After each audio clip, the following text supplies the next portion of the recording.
Hi there, my name is Peter Janis, and I'm here from Radial Engineering to tell you guys about the brand new Firefly. This is probably the best sounding DI box we've ever made. I mean, this thing sounds killer. It's so cool. We sent one to a very, very famous bass player named Nathan East. You probably know Nathan from his work with, I guess, Eric Clapton's probably his, one of the big claim to fame. He works with Toto, he works with a whole bunch of people. He loved it so much he wrote a song called The Firefly. So I think that kind of tells you how cool this thing is. So what is it? Well, Firefly is a tube direct box, and what a tube DI box is designed to do is to give you warmth and color to your instrument. I think main users for this would be acoustic guitars and certainly bass guitar. And it's designed to warm up the sound so that when you play, it just sounds awesome.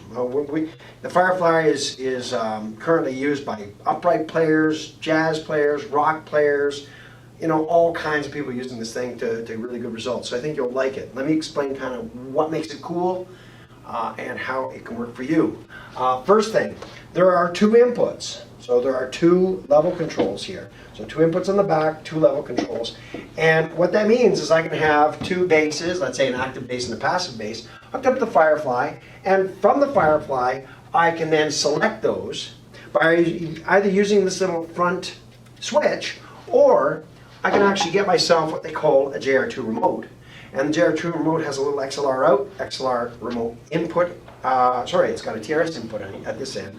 So XLR or TRS out, TRS input here.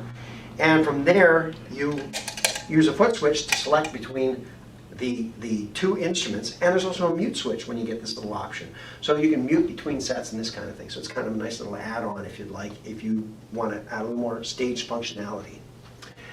Once you've got the two inputs happening, you can then send the through or the auxiliary out to your stage amp or to your guitar tuner if you'd like. I believe there's a separate tuner output on this also, so that when you hit the mute switch, your tuner's always on. That way you can quickly check, make sure you're all good to go, and have fun. At the output, of course, XLR out goes to the PA system or to your recording system. It works equally well live or in the studio. In the studio, it's fabulous for tracking. All right, now, what makes it sound so good? That's really important. Most guys that are buying the Firefly are really looking to get the best possible sound. Well, to understand the sound, you have to kind of understand the circuitry. What you've got is you've got an input circuit, which is called a Class A driver. So right at the beginning, and this is all 100% discrete. So what that means is all individual parts. That enables us to control how the circuit works. Then you have a tube drive, and that's a 12AX7 tube, standard tube. And then you have a transformer on the output. Inside, we're driving this at about 40 volts, okay? So a 12AX7 really starts to sound good and warm up at about 30, 40 volts. We didn't drive the tube real high, like 130 volts or something like that, where it starts to be too clean. We wanted to give it a little more character. And in fact, you've got a gain control here, so you can drive it. And the output of this is pretty loud. You can actually go right into a powered speaker and run it straight off of it. So it's got a DI output at a lower setting and lots of gain and torque if you want it, okay? So you can drive it fairly hard. And that gives you a little bit of that grind and warmth, okay? So there's your basic setup. Now, as you look a little bit deeper, one of the really important features, and I'm going to kind of draw this for you, is that amplifiers, or what they call buffers, kind of work this way, where you actually have a plus input, and then there's what they call a negative input. So I have a signal, it comes into the buffer. From the buffer, the output is higher, because it's an amplifier, and then they have what they call negative feedback that comes in like this. So this negative feedback, and by controlling the resistor here, we can actually control the way that the amplifier works, so that the excursion of the amplifier, or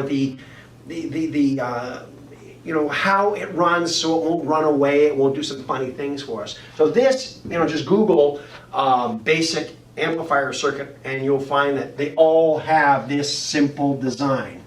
Okay? Firefly doesn't have that. It stole from our JDV, and the JDV does not have negative feedback. Think about this for just a second. If you put a positive with a negative, what's going to happen? There's your negative. You're going to get some cancellation. So by eliminating cancellation right at the beginning, okay, so right at the input, by getting rid of phase cancellation, you get a cleaner sound, less distortion, less mucking with your tone. People plug into the JDV or the Firefly and they go, wow, that DI sounds great. And we tell them, no, man, you've just never heard your instrument. I mean, that's how natural this thing sounds. So I think you'll like it a lot. So once that circuit goes into there, we go into the tube gives us that distortion, gives us the grind, and then we have a transformer at the output.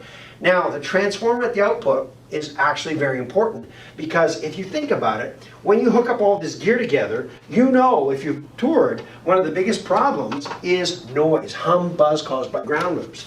And how that occurs is that you've got a ground happening here, you've got a ground happening here. This is tied together at the power system within the venue, and you then therefore have a ground circuit moving everywhere. So you have an audio ground and an electrical ground. And the problem, of course, happens as you get buzz and hum. So what we do is we stop that connection here. We stop the DC from going through with a ground lift switch, number one, and number two, with transformers. Okay, so the Firefly actually has two transformers in it. It has one at the output here, but it also has a second one that you can turn on over here on the output going to the instrument amplifier, and that's right here. It's a little hidden switch on the side. So if you get buzz and hum problems, this guy can solve the problem, get rid of the hum and noise. Okay, so that's really important. As we go down the advantages here, so you got a dual input, Class A, zero negative feedback. We've got a 12AX7 tube. We've got transformers to get rid of buzz and hum. Then we have something else called load correction. And what this is drag control. What that lets you really do is tailor or adjust the impedance on the pickup so that the pickup of the instrument thinks it sees the amplifier. I know this sounds a little weird, but think about it this way. From the bass to the amplifier, this box is sitting in between. Well, this box that's sitting in between, called a Firefly, is actually changing the impedance of the instrument. And by allowing you to dial back the impedance that sounds natural, you get a much better tone. So that's one of the really neat little features on the Firefly. And if you don't want to use the load correction or the drag control, you can just turn it off and boom, it pops the impedance way up to 4 meg-ohms, which enables you now to use the Firefly with a piezo transducer. Piezos like very, very high impedances. Some people say, oh, 1 meg is high enough. We've done lots of listening tests. 1 meg-ohm only gives you about this much range. 5 meg-ohm, 4 meg-ohm gives you much wider range. So the higher the input impedance, the wider the frequency response. So if you've got an upright bass, Firefly sounds spectacular. You get a wider response, and if you're using it on a violin or a cello or something like that, it doesn't peak as much, so it sounds more natural. You'll be surprised at how warm this can sound with a piezo, and you'll be surprised at how good your piezo actually is. Next thing we did was we added a filter, and this filter is designed to size the instrument. Think of it this way. If I've got an upright bass, it's generating a whole bunch of low frequencies. And great, I might have a lot of bottom end. But if I've got a violin, I don't need all that bass. I can get rid of it. By getting rid of the bass, by getting rid of the resonance, I get less problems with feedback. It makes it easier to mix, it sounds warmer, and that's a Nashville trick. You go to the Nashville pros, man, that's what they're doing all the time. They size the instrument. They make it so that the upright bass doesn't compete with the acoustic guitar, which doesn't compete with the fiddle. That's the trick, okay? So that's all about using a high-pass filter. And on the Firefly, it's variable. So you have, no filter, and you adjust it so you size the instrument using this knob right here. So very straightforward. You've got A and B inputs.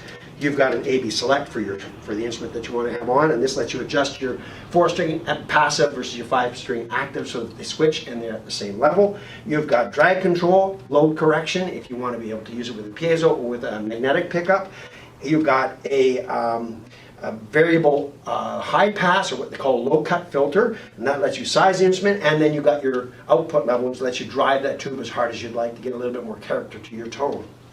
Finally, this is kind of cool. You can carry it around the studio. So in the studio, you have a little handle on it, but you can also pull the handle off and buy a rack mount kit. And the rack mount kit will let you put 1 or 2 in a standard 19-inch rack.